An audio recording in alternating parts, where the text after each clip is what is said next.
Isang malungkot na balita nga ito para sa fans ng Bay Area Dragon at inaabangan pa naman sana yung magiging tapatan ng Barangay Ginebra at Bay Area Dragons Part 2 dahil alam naman natin na naglaban nga itong Barangay Ginebra at ang Bay Area Dragons sa Commissioner's Cups kung saan nanalo nga dito ang Barangay Ginebra. Ngunit mukhang hindi na nga mangyayari yon at mukhang hindi na talaga maglalaban muli ang Barangay Ginebra at gayon na rin ang Bay Area Dragons dahil napakalungkot talaga na balita. Ayon nga sa mga report ay tuluyan na ngang nagdisband o nabuwag ang Bay Area Dragons at hindi na nga sila maglalaro sa paparating na Commissioner's Cup ng PBA. Ayon kasi sa mga report, kagaya na lamang nito ang naging problema kasi ng EASL na humahawak mismo sa Bay Area Dragons.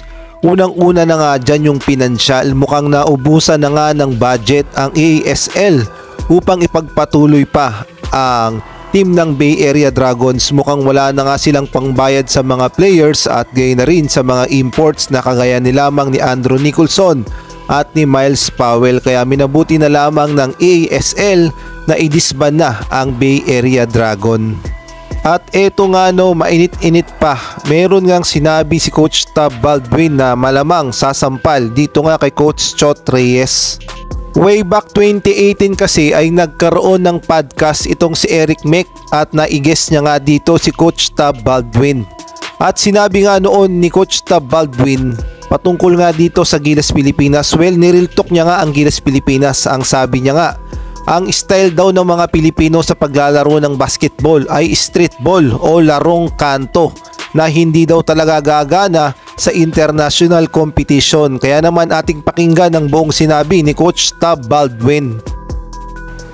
It has revolved around really the street ball, which has dominated so much of the play in this country. And it is entertaining and it is fun and it will work inside the borders of the country, but if you want to be successful outside, you've got to rise to the level of your opponents.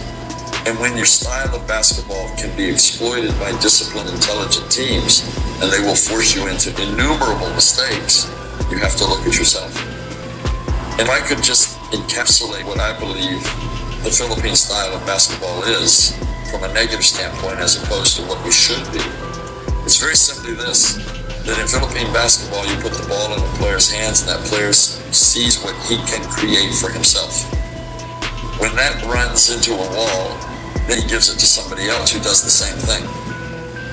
Great basketball is played by players who, whatever they do on the floor, they do it to see what they can create for their teammates.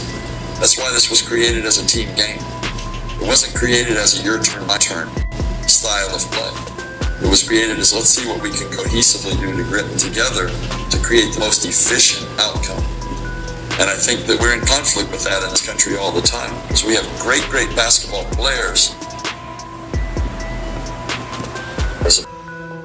At mukhang tama nga lahat yung sinabi ni Coach Tab Baldwin. Ang Pilipinas nga daw ay gumagamit ng streetball o larong kanto na hindi naman uubra sa international competition. Siguro naman kailangan talaga nating pag-aralan ang laro ng European style na ginagamit talaga sa international competition, particular na sa FIBA. At wag nga tayong mag-stick sa kultura ng Pilipino na larong kanto.